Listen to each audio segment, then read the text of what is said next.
Hello दोस्तों। तो part 1 के अंदर हमने डिस्कस की थी फोर्सेस को। ओके, हमने कहा था कि हम अपनी डेली लाइफ के अंदर बहुत तरह की फोर्सेस को एक्सपीरियंस करते हैं। हमने बायोटिक फोर्स, टेंशन, वेट और विस्कस फोर्स वगैरह को डिस्कस किया था। लेकिन हमने एक पॉइंट बनाया था कि हम अपनी डेली लाइफ के अंदर जितने भी किस्म की फोर्सेस को एक्सपीरियंस करते हैं, बेसिकली ये सारी की सारी फोर्सेस जो है ना वो अराइज होती हैं कुछ फीवर फंडामेंटल फोर्सेस से। तो आज हम इस वीडियो के अंदर ये डिस्कस करेंगे कि वो फंडामेंटल फोर्सेस कौन सी है और उनके बारे में हम सुपरफिशियली कुछ पॉइंट्स पढ़ेंगे और डिस्कस करेंगे। ओके, इन सब फोर्सेस के बारे में आगे डिटेल चैप्टर भी है, हम उनमें मज़ीद स्टडी करेंगे, लेकिन यहाँ पर हम उनके बारे में सिर्फ एक जनरल ओवरव्यू पढ़ लेते हैं जैसा कि हमारा बुक हमें सजेस्ट करता है। ओके, तो वो 4 फंडामेंटल फोर्सेस कौन सी हैं। ओके, तो फर्स्ट क्वेश्चन जो है वो ये है कि फंडामेंटल फोर्सेस कितनी होती हैं? 4। ओके, एंड कौन सी हैं वो 4? ग्रेविटेशनल फोर्स, हम सब इसके बारे में जानते हैं। Electromagnetic force, we have idea about it. Strong nuclear force and weak nuclear force. तो सबसे पहले हम डिस्कस करते हैं ग्रेविटेशनल फोर्स को कि ग्रेविटेशनल फोर्स जो है वो क्या होता है। ओके, सो सबसे पहले ग्रेविटेशनल फोर्स, अब इसके बारे में हम कुछ पॉइंट्स को पढ़ते हैं। देखिए, सबसे पहले हमें ये पता है कि ग्रेविटेशनल फोर्स का जो हमें कॉन्सेप्ट दिया था, इस फोर्स को जो हमें एक्सप्लेन किया था वो किया था सर आइजैक न्यूटन ने। Okay, in his law of gravitation. तो हम पहली पॉइंट इसकी बना देते हैं, एक्सप्लेन्ड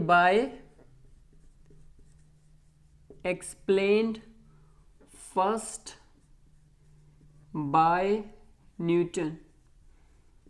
ओके, तो इस फोर्स को सबसे पहले किसने एक्सप्लेन किया था? न्यूटन ने।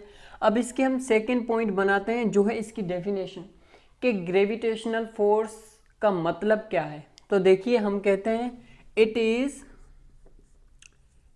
Is force of mutual attraction between objects because of their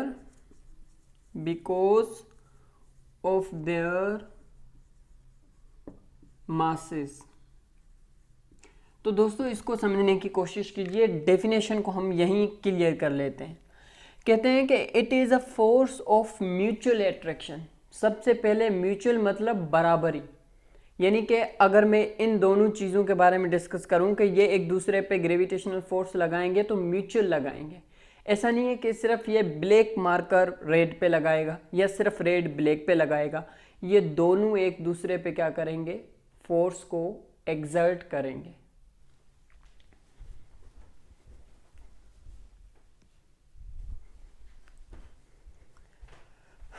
sorry, तो ये दोनों मार्कर्स क्या करेंगे? एक दूसरे पे फोर्स को एक्सर्ट करेंगे, यानी ये एक म्यूचुअल फोर्स है। अगर किसी जगह पे 10 ऑब्जेक्ट्स पड़े हुए हैं, वो 10 के 10 ऑब्जेक्ट्स एक दूसरे पे सेम म्यूचुअली फोर्स लगा रहे होंगे। Okay, because of their masses. अब हम यहाँ पे बात करते हैं मासेस की कि मास और ग्रेविटेशनल फोर्स का क्या रिलेशनशिप है। तो ये है बात बेटा कि जो भी ऑब्जेक्ट मास रखता है वो ऑब्जेक्ट ग्रेविटेशनल फोर्स लगाएगा ही लगाएगा, चाहे वो जो मास होता है वो कितना ही माइन्यूट यानी कि कम से कम क्यों ना हो, ज़्यादा से ज़्यादा क्यों ना हो। अब ये दो मार्कर्स हैं, इन दोनों के पास क्या है? एब्सोल्युटली मास है, तो ये एक दूसरे पे क्या लगाएंगे? फोर्स लगाएंगे। उसी तरह इलेक्ट्रॉन के पास भी मास होता है ना, तो इलेक्ट्रॉन भी एक दूसरे पे क्या लगाते हैं? ग्रेविटेशनल फोर्स, लेकिन वो बहुत कम होता है। किसकी वजह से? क्योंकि इलेक्ट्रॉन का मास बहुत कम होता है। यानी कोई ऑब्जेक्ट जिसका जितना ज़्यादा मास होगा वो उतना ही ज़्यादा ग्रेविटेशनल फोर्स दूसरे ऑब्जेक्ट के ऊपर लगाएगा। अब मैं यहाँ पे देखिए, ये दो ऑब्जेक्ट्स बनाता हूँ, दोनों 10 किलोग्राम के ऑब्जेक्ट्स हैं। अब ये दोनों ऑब्जेक्ट्स म्यूचुअली एक दूसरे पे क्या लगाएंगे? एक फोर्स लगाएंगे। और अगर वो फोर्स मास की वजह से है, किसकी वजह से? बिकॉज ऑफ मास, तो इस फोर्स को हम क्या कहेंगे कि ये ग्रेविटेशनल फोर्स है। ओके, तो आप इस चीज़ को, इसकी डेफिनेशन को समझ गए हैं कि force because of the masses. अब इसकी एक और पॉइंट को डिस्कस करते हैं हम, इट इज़ यूनिवर्सल फोर्स।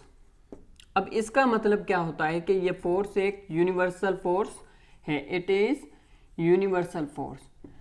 अब बेटा ग्रेविटेशनल फोर्स जो होता है वो होता है यूनिवर्सल फोर्स, यानी कि कोई भी ऑब्जेक्ट जो मास रखता है उसको आप यूनिवर्स में कहीं पे भी ले जाएं, वो दूसरे ऑब्जेक्ट पे फोर्स अप्लाई करेगा अगर उसके पास मास है तो। फॉर एग्जांपल, अगर आप यहाँ इंडिया में रहते हैं या पाकिस्तान या अफ़गानिस्तान, श्रीलंका, बांग्लादेश में रहते हैं और आपका कोई रिलेटिव अमेरिका में रह रहा है, ठीक है ना, तो आप दोनों एक दूसरे पे ग्रेविटेशनल फोर्स अप्लाई कर रहे होते हैं हर वक्त, ठीक। तो यानी कि कोई भी ऑब्जेक्ट जिसके पास मास होगा उसको आप यूनिवर्स में किसी भी जगह पे ले जाएं, वो फोर्स अप्लाई करेगा ही करेगा। एक और पॉइंट इसकी डिस्कस करते हैं, it acts through large distances, ठीक है ना, यानी कि ये एक ऐसा फोर्स है जो आप डिस्टेंस को कितना भी बढ़ाते जाएं ये फोर्स फिर भी लगता रहेगा। यकीनन इसकी वैल्यू कम होती जाएगी लेकिन ये फोर्स लगता ही रहेगा। जैसे ये दो मार्कर्स हैं, मैं इनको दूर करता जा रहा हूँ, मैं इनको कितना भी दूर करूँ, चाहे मैं इसको किसी और प्लेनेट पे ले जाके रख दूँ, फिर भी ये एक दूसरे पे ग्रेविटेशनल फोर्स लगा रहे होंगे। यानी कि ग्रेविटेशनल फोर्स बहुत ही बड़े बड़े जो रेंजेस होते हैं उसके बीच में से भी अप्लाई होता है, ठीक है ना। तो यानी कि इसकी रेंज जो होती है वो बहुत ज़्यादा होती है। उसके अलावा हम एक और बात करते हैं, it is not dependent on any medium. Okay, यानी कि एक ऑब्जेक्ट जब दूसरे ऑब्जेक्ट पर ग्रेविटेशनल फोर्स लगाता है अपनी मास की वजह से, तो उस ऑब्जेक्ट को किसी भी मीडियम की ज़रूरत नहीं है, ठीक है ना। ओके, मीडियम हो तो भी सही है, मीडियम ना हो तो भी सही है।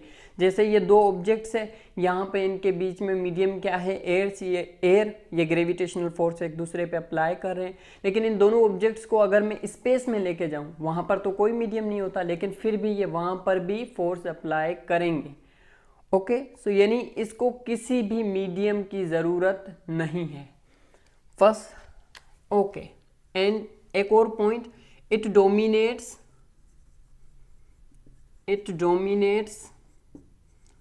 All terrestrial phenomena. ओके, कि हम अपने अर्थ के सरफेस पे, टेरिटरी पे जो भी फेनोमेनास देखते हैं नेचुरल, उन सब में जो डोमिनेंसी होती है वो किसकी होती है, ग्रेविटेशनल फोर्स की। जैसे ये एग्जांपल देता हूँ मैं आपको, मैं मारकर नीचे फेंकूंगा, ज़मीन पे गिरेगा, किसकी वजह से गिरा, ग्रेविटेशनल फोर्स। हम ज़मीन पे चल रहे हैं, ठीक है ना, क्योंकि ज़मीन हम पे ग्रेविटेशनल फोर्स लगा रही है। गाड़ियाँ रास्ते पे दौड़ रही होती हैं, वो उड़ती नहीं है, क्यों नहीं उड़ती हैं, क्योंकि उन पे ग्रेविटेशनल फोर्स लग रहा है।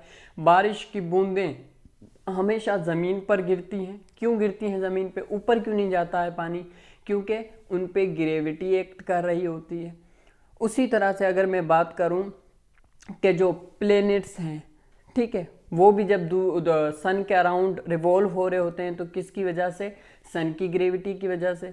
उसी तरह से अगर आप मून को देखें तो मून जो हमारे अर्थ के अराउंड ऑर्बिट कर रहा है, तो उसका रीज़न क्या है, अर्थ की ग्रेविटेशनल फोर्स। ओके, सो यानी कि जितने भी टेरेस्ट्रियल फिनोमेना है वो सब ग्रेविटेशनल फोर्स को डोमिनेट करते हैं। आप इलेक्ट्रोमैग्नेटिक, स्ट्रिंग न्यूक्लियर और वीक न्यूक्लियर फोर्स को जो देखेंगे वो एटॉमिक और मॉलिक्यूलर लेवल पे देखेंगे, ठीक है ना। ओके, सो हम अब अगली पॉइंट की बात करते हैं, it dominates all terrestrial phenomena and it is always attractive, it is always attractive। देखिए दोस्तों, मैंने यहाँ पे दो ऑब्जेक्ट बनाए, अब मास की वजह से ये दो ऑब्जेक्ट्स एक दूसरे को सिर्फ अट्रैक्ट करेंगे, कभी भी रिपेल नहीं कर सकते। ओके, क्यों? क्योंकि मास जो होता है वो हमेशा पॉजिटिव ही होता है। फॉर एग्जाम्पल, अगर आप किसी दुकान पे जाते हैं और उससे चीनी मांगते हैं तो आप कहेंगे कि आधा किलो चीनी दो, 1 किलो चीनी दो, 10 किलो चीनी दो। आप इस तरह से नहीं कहेंगे कि मुझे -5 किलोग्राम चीनी दो। क्यों नहीं कहते? Logic is very simple, because mass doesn't exist in negative value. Mass negativity में एग्जिस्ट ही नहीं करता है। तो इस वजह से कि मास हमेशा पॉजिटिव होता है। What? Mass is always positive. इसकी वजह से ग्रेविटेशनल फोर्स भी हमेशा क्या होता है? अट्रैक्टिव होता है। ठीक दोस्तों, तो ये कुछ जनरल सी पॉइंट्स थी जो हमने ग्रेविटेशनल फोर्स के बारे में डिस्कस की। तो दोस्तों, अब हम समझने की कोशिश करते हैं कि इलेक्ट्रोमैग्नेटिक फोर्स क्या होता है। ठीक है ना? देखिए, नाम से ही पहली चीज़ तो क्लियर है कि इलेक्ट्रो और मैग्नेटिक, यानी कि इस फोर्स के अंदर इलेक्ट्रिक फिनोमेना और मैग्नेटिक फिनोमेना का रोल है। तो इस वजह से हम इसे इलेक्ट्रोमैग्नेटिक फोर्स कहते हैं। अब सबसे पहले जो इसकी डेफिनेशन की बात कर लेते हैं। ठीक है, हम कहते हैं कि it is force between charged particles. Okay, कि ये वो फोर्स है जो चार्ज्ड पार्टिकल्स के बीच में होती है। कोई भी पार्टिकल जो चार्ज्ड नहीं होगा, न्यूट्रल होगा, उसके बीच में इलेक्ट्रोमैग्नेटिक फोर्स नहीं होगी। ठीक है ना? इसका मतलब like gravitational force, it's not a universal force. ये एक यूनिवर्सल फोर्स नहीं है। ये आपको हर जगह पर नहीं मिलेगी। ये आपको सिर्फ वहाँ मिलेगी जहाँ पर दो चार्ज पार्टिकल मिलेंगे। जैसे मैं बात करता हूँ इन मार्कर्स की, तो हम बात करते हैं कि इनके अंदर ग्रेविटेशनल फोर्स है। ये एक दूसरे को ग्रेविटी के फोर्स के ज़रिए अट्रैक्ट कर रहे हैं। लेकिन क्या इन दोनों के बीच में इलेक्ट्रोमैग्नेटिक फोर्स है? तो जवाब है नहीं। क्यों? क्योंकि ये दोनों न्यूट्रल मैटर हैं। ठीक है ना? इन दोनों के ऊपर कोई चार्ज नहीं है। अब मैं किसी प्रोसेस के ज़रिए इसको नेगेटिवली चार्ज कर दूं और इसको पॉजिटिवली चार्ज कर दूं, तो फिर इन दोनों के बीच में एक फोर्स होगा, जिस फोर्स को हम कहेंगे इलेक्ट्रोमैग्नेटिक फोर्स। तो सबसे पहले हम सिंपलर केस की बात करते हैं, जब चार्जेस रेस्ट में हों। ठीक है ना? हम बात करते हैं कि दो चार्जेस हैं, वो रेस्ट में हैं। तो ये एक दूसरे पे क्या लगा रही होंगी? फोर्स लगा रही होंगी। ठीक है ना? जाहिर है ये एक दूसरे पे फोर्स लगाएंगी अगर ये करीब हैं आपस में। तो इस फोर्स को कैलकुलेट करने का, इस फोर्स का जो कॉन्सेप्ट हमें दिया था वो दिया था कोलंबस ने। कोलंबस का लॉ आगे जाके हम इलेक्ट्रोस्टैटिक फिजिक्स में पढ़ेंगे। लेकिन अब इस प्रोसेस को थोड़ा सा कॉम्प्लेक्स करते हैं। हम कहते हैं कि यही चार्ज को हम क्या कर रहे हैं, अब किसी इलेक्ट्रिक वायर के अंदर मूव कराते हैं। ये चार्जेस हैं, इनको हम यहाँ से यहाँ, यानी पॉइंट बी और पॉइंट ए के बीच में मूव कराते हैं, मोशन कराते हैं। तो पहली चीज़ कि ये चार्जेस हैं, बिकॉज ऑफ देट इनके पास क्या होगी? Electric field. ठीक है ना? अब दूसरी बात कि जब चार्ज मोशन में होती है तो वो इलेक्ट्रिक फील्ड के साथ क्या पैदा करती है? Magnetic field. हमारे पास ऐसी कोई टेक्नोलॉजी नहीं है जो कि हम मूविंग चार्जेस की वजह से जो इलेक्ट्रिक और मैग्नेटिक फील्ड पैदा होती हैं, जो क्रिएट होती हैं, उनको सेपरेट कर पाए। तो हम क्या कहेंगे? Basically they are inseparable. इनको हम सेपरेट नहीं कर सकते। ओके, तो देखिए, अब ये ऑब्जेक्ट जब किसी दूसरे चार्ज पार्टिकल वाले ऑब्जेक्ट पे फोर्स लगाएगा तो इसको हम क्या कहेंगे? इन दोनों के बीच में इलेक्ट्रोमैग्नेटिक फोर्स है। ओके, तो ये हो गया एक कॉन्सेप्ट। अगर ये चीज़ आपको समझ में आ गई है तो हम आगे बढ़ते हैं। और दूसरी पॉइंट जो है वो क्या है? इट कैन बी रिपल्सिव और एट्रैक्टिव। ठीक है ना? हमने ग्रेविटेशनल फोर्स का पढ़ा कि gravitational force is always attractive, लेकिन electromagnetic force can be attractive as well as can be repulsive. क्यों? क्योंकि इलेक्ट्रिक चार्जेस दो टाइप्स की होती हैं, पॉजिटिव और नेगेटिव, लेकिन मास हमेशा पॉजिटिव होता है। ओके, सो हम सिंपली कह सकते हैं क्योंकि दो तरह की चार्जेस होती हैं, तो इस वजह से इलेक्ट्रोमैग्नेटिक फोर्स में रिपल्जन का भी बिहेवियर होता है और अट्रैक्शन का भी बिहेवियर होता है। एक और पॉइंट की बात करते हैं, वो ये कि it also act through large distances, act through large distances. Okay, अब मैं क्या करता हूँ, ये दोनों ऑब्जेक्ट हैं, ये है नेगेटिव, ये है पॉजिटिव। ओके, यहाँ पर एक दूसरे पे फोर्स अप्लाई कर रहे हैं। ओके, आप डिस्टेंस को बढ़ाते जाइए, नो मैटर आप डिस्टेंस को कितना बढ़ाते हैं, लेकिन इन दोनों ऑब्जेक्ट के बीच में इलेक्ट्रोमैग्नेटिक फोर्स रहेगी, पर उसकी क्वांटिटी डिस्टेंस के साथ क्या होगी, कम होती जाएगी। जिस तरह ग्रेविटेशनल फोर्स में हम पढ़ते हैं ना कि जिस तरह जो ऑब्जेक्ट को हम दूर ले जाते हैं उनके बीच में ग्रेविटेशनल फोर्स क्या होता है, कम। इलेक्ट्रोमैग्नेटिक फोर्स का भी यही कॉन्सेप्ट है कि दो चार्ज बॉडी को आप दूर लेते जाइए, उनके बीच में इलेक्ट्रोमैग्नेटिक फोर्स क्या होता जाएगा, कम होता जाएगा। अब हमारे पास एक और पॉइंट है जो इलेक्ट्रोमैग्नेटिक फोर्स के बारे में है, वो ये है कि it dominates atomic and molecular level. ठीक है, अब इसको समझिए, इसका मतलब क्या। देखा हमने ग्रेविटेशनल फोर्स में पढ़ा था, क्या पढ़ा था हमने कि ग्रेविटेशनल फोर्स टेरेस्ट्राइल फेनोमेनास को कवर करती है, उन पे डोमिनेट है। अब मैं क्या करता हूँ, एक एलिमेंट लेता हूँ, एल्यूमिनियम, ठीक है ना।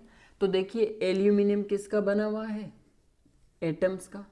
अब इन एटम्स के बीच में पहले बात करते हैं कि ग्रेविटेशनल फोर्स होगा या नहीं होगा, तो जवाब है जी, बिल्कुल होगा। क्यों? क्योंकि एटम के पास मास है। ओके, लेकिन ये बहुत ही कम होगा। क्यों? क्योंकि इन चीज़ों का, इन एटम्स का मास बहुत ही कम होता है, तो हम कहेंगे ग्रेविटेशनल फोर्स को यहाँ पे हम नेग्लेक्ट कर देंगे, ठीक है, ना होने के बराबर। लेकिन क्या इन एटम्स के बीच में इलेक्ट्रोमैग्नेटिक फोर्स है? क्योंकि एटम के अंदर प्रोटॉन होते हैं, इलेक्ट्रॉन होते हैं, तो हम कहेंगे इलेक्ट्रोमैग्नेटिक फोर्स इन एटम के बीच में है और बहुत ज़्यादा क्वांटिटी में मौजूद है, ठीक है ना, क्योंकि बहुत सारी चार्जेस हैं और एक दूसरे के करीब हैं। तो यानी कि अब एटॉमिक लेवल पे इस मैटर का जो बिहेवियर डिसाइड करेगा, वो कौन डिसाइड करेगा, इलेक्ट्रोमैग्नेटिक फोर्स।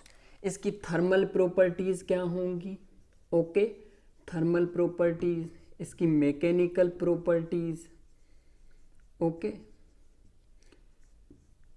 इसकी बाकी तरह की जो प्रॉपर्टीज़ हैं, ठीक है, वो सब प्रॉपर्टीज़ को कौन डिसाइड करेगा बेटा, उसको डिसाइड करेगा इलेक्ट्रोमैग्नेटिक फोर्स। ओके, तो इसके बाद हम कहते हैं कि इलेक्ट्रोमैग्नेटिक फोर्स और ग्रेविटेशनल फोर्स की स्ट्रेंथ में डिफरेंस क्या है। तो इसको मैं यहाँ पे एक सिंपल लाइन लिखता हूँ, हम कहेंगे it is 10⁻36 time stronger than gravitational force. अब as a student of science, as a student of physics, we know 10⁻36 is a big value. Just imagine that electromagnetic force gravitational force से कितनी ज़्यादा attractive है, कितनी ज़्यादा strong है। Okay, अब इसका अगर हमें सही से कॉन्सेप्ट समझना हो ना, तो मैं आपको एक एग्जांपल देता हूँ। ये एक मार्कर है, मैं इसको यहाँ पे पकड़ के बैठा हुआ, ठीक है ना। वी नो कि इस ऑब्जेक्ट में मास है, तो इसको अर्थ क्या कर रही होगी, अपनी तरफ अट्रैक्ट कर रही होगी, और वो ग्रेविटेशनल फोर्स कितना होगा, बहुत ज़्यादा होगा। ओके, क्यों? क्योंकि अर्थ का मास बहुत ज़्यादा है। तो नाउ सी, इस पार्टिकल का जो फोर्स है वो बहुत कम होगा, यानी कि अर्थ इसकी तरफ तो आ नहीं सकती, इसको अर्थ की तरफ जाना है तो हम इसको रोक के बैठे हैं मेयरली सिर्फ अपने हाथ से।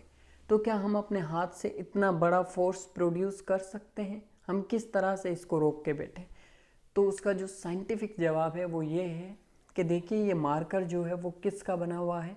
एटम्स का, यानी इलेक्ट्रॉन प्रोटॉन का। और मेरा हाथ भी बेसिकली किस चीज़ का बना हुआ है? एटम्स का। तो यानी कि इन एटम्स के बीच में और इस मार्कर के एटम के बीच में जो इलेक्ट्रोमैग्नेटिक फोर्स है ना, वो बहुत स्ट्रॉन्ग है। और उसी इलेक्ट्रोमैग्नेटिक फोर्स की वजह से हम ग्रेविटेशनल फोर्स को क्या कर पा रहे हैं? न्यूट्रलाइज कर पा रहे हैं, उसे कंपनसेट कर पा रहे हैं, उसकी बराबरी की फोर्स लगा पा रहे हैं। अगर इलेक्ट्रोमैग्नेटिक फोर्स नहीं होता तो ये मार्कर का सिर्फ ढक्कन में हाथ पे रखता ना, तो मेरा हाथ स्क्रम्बल कर जाता।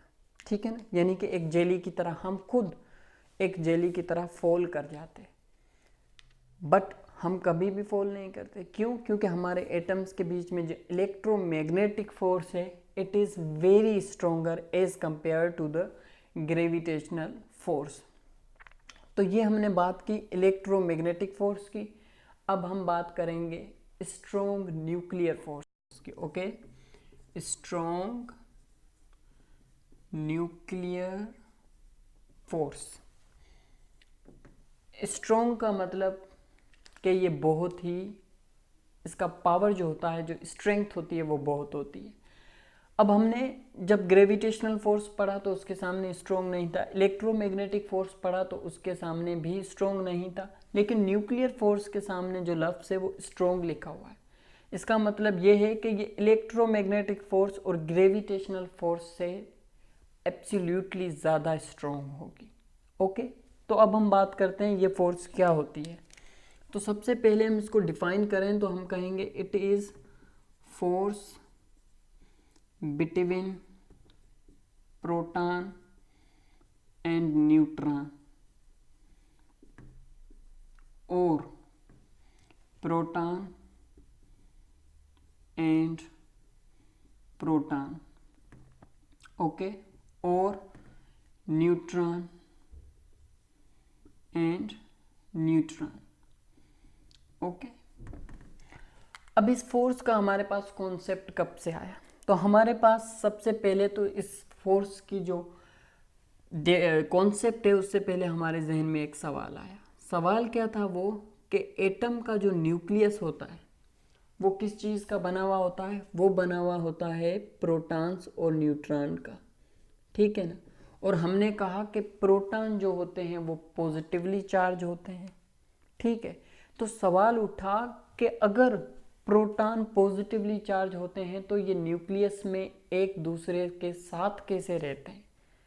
ठीक है ना, क्योंकि इनको तो एक दूसरे को रिपेल करके इस न्यूक्लियस को डिस्टेबल कर देना चाहिए। ओके, जिस तरह हम देखते हैं ना, एक घर के अंदर जब बंदे सोच के साथ, अलग सोच के साथ मिलते हैं तो क्या होता है, वो एक दूसरे को सेट नहीं करते और हमें घर को तोड़ना पड़ता। लेकिन यहाँ पर इसके अंदर ये सारी एक ही सोच के बंदे, एक ही चार्ज के प्रोटॉन रह कैसे रहे? तो हमने थर्ड फोर्स को इंट्रोड्यूस कराया, हमें थर्ड फोर्स को हमने ढूंढा और वो फोर्स कौन सी थी? Strong nuclear force. हमने कहा कि किसी भी एटम के अंदर जो न्यूक्लियस होता है उसके प्रोटॉन और न्यूट्रॉन जो आपस में जुड़े हुए होते हैं, प्रोटॉन और प्रोटॉन जो आपस में जुड़े हुए होते हैं वो जुड़े हुए होते हैं स्ट्रॉन्ग न्यूक्लियर फोर्स से। ठीक है ना, यानी कि अब इस सवाल का जवाब ये है कि स्ट्रॉन्ग न्यूक्लियर फोर्स की वजह से ये प्रोटॉन और प्रोटॉन एक दूसरे को रिपेल नहीं करते। इसका मतलब ये है कि strong nuclear force is independent of charge. It is independent of charge। लेकिन यहाँ पे गौर कीजिए, डोंट टेक दिस मिसकॉन्सेप्शन। तो यहाँ पे ज़ाहिर ये सवाल, ये जनरल आइडिया हमारे जहन में बनेगा कि if it is independent of the charge, and यहाँ पे हम पढ़ रहे हैं इसकी एट्रैक्शन के बारे में डेफिनेशन, तो क्या ये रिपल्सिव नहीं हो सकता? ये रिपल्सिव हो सकता है, लेकिन स्ट्रॉन्ग न्यूक्लियर फोर्स के रिपल्जन और एट्रैक्शन का जो बिहेवियर है वो किस चीज़ पे डिपेंड करता है? डिस्टेंस पे। ओके, डिस्टेंस पे किस तरह देखें, स्ट्रॉन्ग न्यूक्लियर फोर्स जो हमने पढ़ा इलेक्ट्रोमैग्नेटिक फोर्स, उससे भी 100 टाइम्स स्ट्रोंगर होता है। It is 100 time stronger then electromagnetic force, but it is less in range. लेकिन इसकी जो रेंज होती है वो बहुत ही कम होती है, क्योंकि देखें अगर यहाँ पे प्रोटॉन और प्रोटॉन इनके बीच में ये रिपल्जन का एक्ट कर रहा है, क्योंकि अगर इसकी जो हम कह दें कि 10⁻⁻15 मीटर किसके बराबर होता है, 1 फेम्टोमीटर के बराबर। 1 फेम्टोमीटर तक ये किस तरह एक्ट करता है रिपल एट्रैक्शन के तौर पे। लेकिन जब आप इस डिस्टेंस को बढ़ा देंगे तो ये क्या हो जाएगा, रिपल्सिव हो जाएगा। यानी कि जब तक प्रोटॉन और न्यूट्रॉन के बीच में डिस्टेंस 1 फेमोमीटर है, तब तक स्ट्रॉन्ग न्यूक्लियर फोर्स क्या होगा, एट्रैक्टिव होगा। और इसकी रेंज बहुत कम है, इस वजह से हम इलेक्ट्रॉन पे जो ये फोर्स होती है वो नेग्लिजिबल होती है। ठीक है ना। ओके, सो ये हमने पढ़ लिया स्ट्रॉन्ग न्यूक्लियर फोर्स कि ये ऐसा फोर्स है जो प्रोटॉन और न्यूट्रॉन के बीच में होता है, जिसकी वजह से किसी भी एटम का न्यूक्लियस स्टेबल होता है। इसकी रेंज बहुत कम होती है।